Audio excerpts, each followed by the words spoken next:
Welcome to Quiet Hunts, your gateway to the darkest corners of the human psyche. Here, we explore chilling tales that blur the line between reality and nightmare, where every flicker of the candlelight reveals a truth too terrifying to face. Tonight, we delve into the cursed town of Ashwood, a place where forgotten wishes linger like phantoms, and the shadows have secrets that will haunt you long after the final word.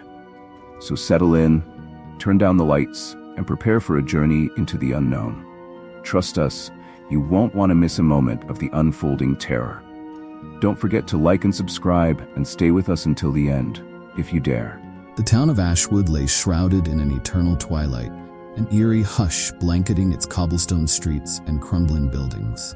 A chill hung in the air, oppressive and thick, as if the very atmosphere was saturated with the weight of unspoken sins. At the center of this desolation stood St. Jude's Church, its once proud steeple now a crooked finger pointing toward a brooding sky. I arrived in Ashwood with a heavy heart, burdened by the ghosts of my past. I was a drifter, a loner who had wandered far from the ruins of my former life, seeking solace yet haunted by the darkness I could not escape.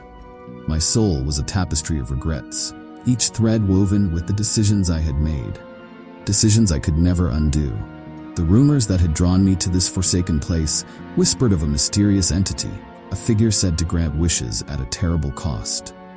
Redemption, they said, could be found within the hollowed walls of St. Jude's. As I approached the church, the wooden doors creaked open, revealing an interior steeped in shadows. Dust motes danced in the feeble light filtering through stained glass, depicting scenes of saints in torment. A chill ran down my spine as I crossed the threshold. I was not alone. The church was filled with a handful of townsfolk, their expressions grim and hollow. They sat in silence, eyes cast down as if the weight of their sins pressed upon them. I felt their gazes flicker toward me, judgment lurking in their shadows. One man, dressed in tattered clothes, rose to greet me, his voice gravely. "You've come seeking the wisher." "Yes," I replied, trying to sound casual. "I heard tales of a wish." The man's expression darkened. "You'd do well to tread carefully. The wisher is not what it seems." I nodded, the tension in my chest tightening. The others in the church shifted uneasily, glancing at one another as if sharing a secret too terrible to voice. "Who's the wisher?" I pressed, desperate for answers. "The one who grants what you desire," he said, lowering his voice. "But it comes with a price. Each wish extracts a part of your soul. The more you wish, the less of yourself remains." The thought hung in the air like a noose. I could feel the weight of my past pressing down on me, an unbearable ache for redemption gnawing at my insides. "What's the cost?" "Different for everyone," he replied, his eyes hollow. "But it's never what you expect. You think you know what you want, but the reality is far worse." As the words settled around me like dust, a woman from the back of the church rose, her voice trembling. "I wished for my daughter's safety. She returned, but she was never the same." Her eyes shimmered with unshed tears. "I lost her to the darkness." The man at my side grimaced. "This place is a trap. People come here seeking salvation and leave with nothing but regrets." "Who's the wisher?" I pressed, desperate for answers. "The one who grants what you desire," he said, lowering his voice. "But it comes with a price. Each wish extracts a part of your soul. The more you wish, the less of yourself remains." The thought hung in the air like a noose. I could feel the weight of my past pressing down on me, an unbearable ache for redemption gnawing at my insides. "What's the cost?" "Different for everyone," he replied, his eyes hollow. "But it's never what you expect. You think you know what you want, but the reality is far worse." As the words settled around me like dust, a woman from the back of the church rose, her voice trembling. "I wished for my daughter's safety. She returned, but she was never the same." Her eyes shimmered with unshed tears. "I lost her to the darkness." The man at my side grimaced. "This place is a trap. People come here seeking salvation and leave with nothing but regrets." Despite the warning, a spark of determination ignited within me. I had come too far to turn back. I needed to confront the wisher and seek the redemption I craved. As I made my way deeper into the church, the air thickened, the shadows stretching toward me like hands reaching from the depths of despair. The heart of the church was a small chapel, its altar adorned with flickering candles. In the center sat an ornate box, intricately carved and seemingly alive with a pulsing energy. The townsfolk, drawn to it as moths to a flame, surrounded the altar, murmuring prayers interspersed with hushed tones of dread. I stepped closer, heart pounding. The box was unmarked, yet I felt its power thrumming beneath my fingertips. I had to know if it could grant my wish. "Step back," the man from earlier warned, grabbing my arm. "You don't understand the cost." "I know what I want," I insisted, shaking off his grip. "I must try." The townsfolk fell silent, their faces a mixture of fear and anticipation as I approached the box. I could feel their eyes boring into my back, but all I could think of was the redemption I sought, the chance to atone for my sins. "Let the darkness in, and you shall be changed," a voice echoed from within the box, resonant and ancient. I hesitated, but could not turn back now. With a deep breath, I opened the lid. A swirling mist erupted from the box, enveloping me in a chilling embrace. Images flickered before my eyes, memories of my past, moments I had tried to forget. I saw the face of the man I had killed, his eyes wide with shock and pain.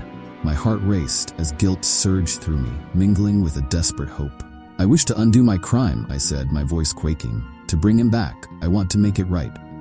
The mist coalesced, swirling into the shape of the man I had harmed, his visage almost familiar, yet distorted by shadows. "What will you give?" the entity asked, its voice dripping with malice. "Anything," I replied, fear and determination intertwining.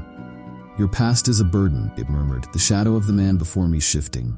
"To restore life, one must lose life." A cold dread settled over me. "Lose? What do you mean?" "Your memories will be erased. The joy, the pain, the guilt, all will vanish," it intoned. "But the consequences will remain. Choose." Time stretched, my heart pounding in my ears. I thought of the life I had stolen, the echoes of laughter now silenced forever. I thought of the emptiness I carried, a weight that had grown heavier with each passing day. "What will happen to him?" I asked, dread pooling in my stomach. "His life shall be restored, but not without cost. You will bear the burden of his existence while losing your own," the entity replied, its form twisting in the shadows. I hesitated, feeling the sharp edges of my memories, each laugh, each cry, each regret, all converging into a cacophony that threatened to drown me. "Is there another way?" I pleaded, desperate for a different path. The entity chuckled, a sound devoid of warmth. "Every wish is a dark reflection of desire. There is no escape from consequence. Choose." The weight of the choice bore down on me. I could reclaim my victim, but in doing so, I would lose the essence of my humanity. I thought of the townsfolk, each with their own haunted past, and felt their despair echo in my heart. "Do it," I said, a resolve blooming within me. "I will give my past to save him." The mist enveloped me, a suffocating embrace that tugged at the edges of my consciousness. I felt pieces of myself unravel, memories fading into the darkness. I gasped as the world shifted, a jarring sensation pulling me apart. Then silence. When I opened my eyes, I was back in my childhood home, sunlight streaming through the windows. I felt lighter, as if a great weight had been lifted. But as I turned, I saw him, my victim, standing in the doorway, alive and whole. "Who are you?" he asked, confusion etching his features. I felt a pang of longing but could not grasp the familiarity I once felt. I stepped forward, a smile forming on my lips, but it felt foreign. "It's me," I said, but the words tasted empty. I reached out, but the moment I touched him, an icy dread gripped my heart. His eyes held a flicker of recognition, but it faded, replaced by a haunting vacancy. He looked through me, not at me, and a chill ran down my spine. I had wished to save him, but in doing so, I had lost myself entirely. The essence of my being slipped away, leaving behind a hollow shell. I watched as he turned, moving about the house, blissfully unaware of the shadows gathering around us. Days passed in a haze. I observed him, living in the world I had fought so hard to reclaim. Yet with each passing moment, the familiarity of our past grew fainter, a mirage slipping through my fingers. I tried to speak, to reconnect, but my words hung in the air like whispers, unheard and unheeded. In my desperate longing, I returned to St. Jude's, seeking answers to the darkness that now enveloped me. As I stepped into the church, the townsfolk watched me with a mix of pity and apprehension. Their eyes held stories I could no longer comprehend, tales of wishes gone wrong, lives shattered. "What have you done?" the man in tattered clothes murmured, horror etched on his face. You've traded yourself for a ghost." "I wanted to save him," I replied, but the conviction in my voice faltered. I felt the shadows pressing in, suffocating me with their weight. "You cannot reclaim what you have lost," the woman whispered, her voice trembling. "You've become part of his existence, but he cannot see you, cannot know you." "Is there a way to reverse it?" I implored, desperation clawing at my insides. "The Wisher does not grant second chances," the man replied. "You've paid your price." The words were a knife, cutting through the last vestiges of hope I had clung to. I staggered back, realizing the gravity of my choice. I had been so consumed by my desire for redemption that I had not considered the price. I returned home, but it was no longer a sanctuary. The walls felt foreign, the air thick with an unshakable dread. I watched him eat, laugh, and move through life as if I were nothing more than a specter in a dream. The laughter that once warmed my heart now pierced me with the sharpness of my regret. One night, as he sat at the dinner table, I reached out, desperate for a connection, but my hand passed through the table as if it were air. I could feel the emptiness in my chest widening, consuming me whole. I cried out, but no sound escaped my lips. In my anguish, I ventured back to St. Jude's, hoping to confront the Wisher, to demand answers. The church loomed before me, a dark silhouette against the moonlit sky. As I entered, the atmosphere crackled with tension.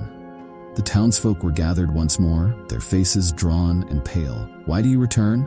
The Wisher's voice echoed through the chapel, resonant and cold. "I want my life back," I shouted, the desperation pouring from me like a flood. "I made a mistake." "Ah, but every choice carries consequence," it replied, its form swirling like smoke. "You wished for his life, but you did not account for what you would lose." "Please," I begged, my heart racing. "I'll pay any price. I'll do anything to return to my life." The entity laughed, a chilling sound that sent shivers down my spine. "What more can you offer? You have already given everything." "I'll give my soul," I declared, a reckless abandon surging through me. "Take it. I will serve you. Just let me live again." The air around me crackled, the weight of my words hanging in the silence. I felt a flicker of hope ignite within me, but it was quickly extinguished by the entity's response. "Your soul is already forfeit. You cannot bargain what you do not possess," it said, its voice a symphony of mocking laughter. As despair washed over me, I turned to the townsfolk, their faces twisted in horror. "Is there nothing that can be done?" A man stepped forward, his expression grave. "You've become a wraith, tied to his life, yet unable to truly live. You cannot change what has been done." I staggered back, the truth crashing over me like a tidal wave. I was trapped in a purgatory of my own making, condemned to watch the life I had forsaken unfold without me. In the days that followed, I roamed the town, a shadow flitting between the cracks of reality. The laughter and joy around me became a cruel reminder of what I had lost. I watched as my victim went about his life, falling in love, building dreams I could never be a part of. And in those moments, the guilt consumed me. I longed to scream, to tear at the fabric of my existence, but I was trapped in silence. Each day melded into the next, an unending cycle of torment. I was invisible, a ghost haunting the echoes of my own choices. One stormy night, I found myself back in St. Jude's, the church illuminated by flashes of lightning. The air was electric with tension, and I could feel the Wisher's presence looming in the shadows. "I demand to know why," I shouted into the darkness. "Why must I suffer for my wish?" The voice resonated, calm yet filled with malice. "Suffering is the price of desire. You wished for life to be restored, yet you failed to see the broader picture." "What broader picture?" I spat, my voice trembling with rage. "You took my life. I merely showed you the reflection of your heart," it replied, its voice echoing like thunder. "You saw redemption in sacrifice, yet you have sacrificed everything without considering the cost." With each word, the truth unfurled like a dark tapestry before me. I had not only wished for my victim's life, but also condemned myself to a hollow existence. The more I tried to grasp at memories, the more they slipped through my fingers, like grains of sand. "Is there no way to reclaim what was lost?" I asked, desperation clawing at my throat. "Redemption is not a single act," the Wisher replied, its voice dripping with disdain. "It is a journey, one you chose to forgo. You could have sought forgiveness, yet you sought power over fate. As the entity spoke, I felt the walls closing in, the truth suffocating me. I had been so blinded by my desire for redemption that I had overlooked the path before me. I had taken the easy route, wishing away my guilt rather than facing it. In that moment, the realization hit me like a lightning bolt. My wish had not just altered my life, it had extinguished the light in my victim's life as well. I was condemned to a fate worse than death, a permanent spectator to my own choices. As the storm raged outside, I felt an overwhelming sense of despair wash over me. I was lost in a world that no longer recognized me, trapped between the living and the dead. The echoes of my past reverberated through the darkness, whispering of choices made and lost, of lives intertwined yet forever separated. Days turned into weeks, and still I wandered the town, a ghost of my own making. The townsfolk no longer regarded me, their eyes hollow as they too succumbed to the weight of their wishes. In the quiet moments, I often returned to the church, seeking solace in the shadows. I watched as new souls arrived, seeking the wisher, unaware of the costs they would pay.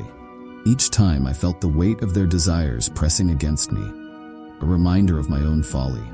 One fateful evening, as the sun dipped below the horizon, casting a blood-red glow over Ashwood, I stood before the altar once more. The church was empty, a silence enveloping the air like a shroud. I fell to my knees, a broken figure in a world of despair. "I am sorry," I whispered into the void, the words carrying the weight of my regret.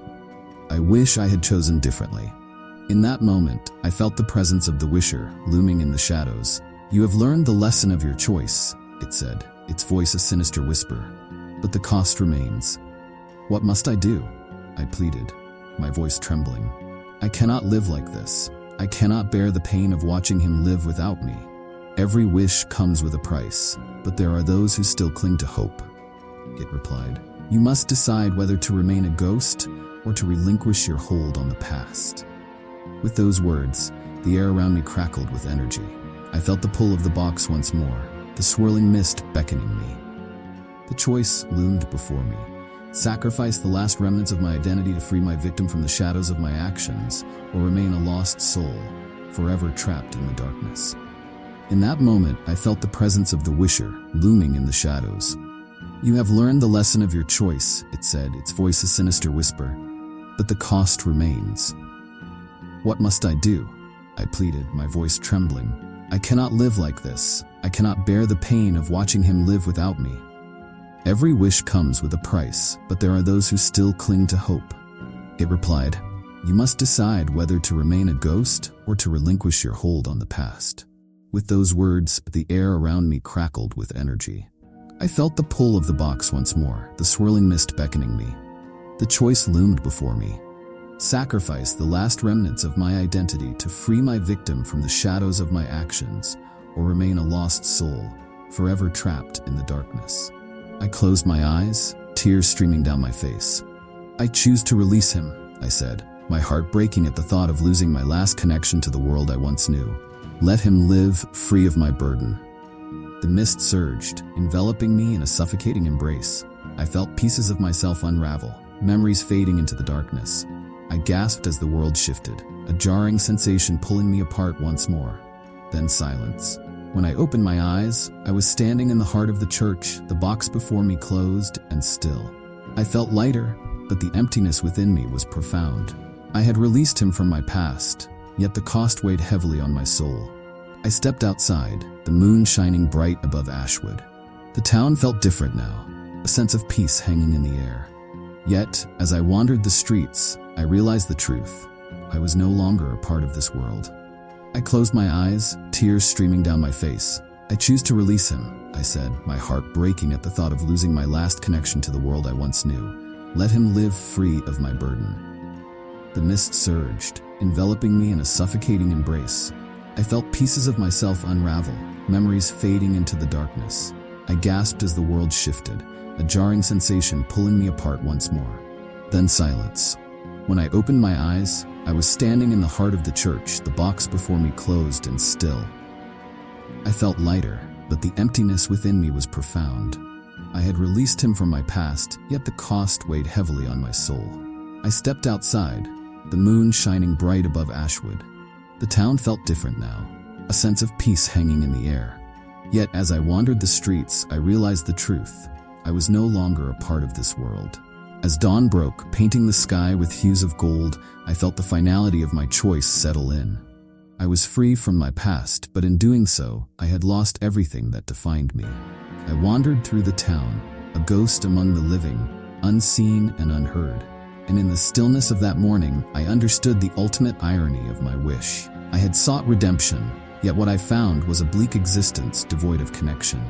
As I watched the sun rise, I felt the weight of my choices settle around me, a haunting reminder of the darkness that lingers in the heart of desire. In the end, Ashwood remained, shrouded in whispers of regret and the echoes of choices made, each soul navigating the shadows of their own desires, forever caught in the web of consequence.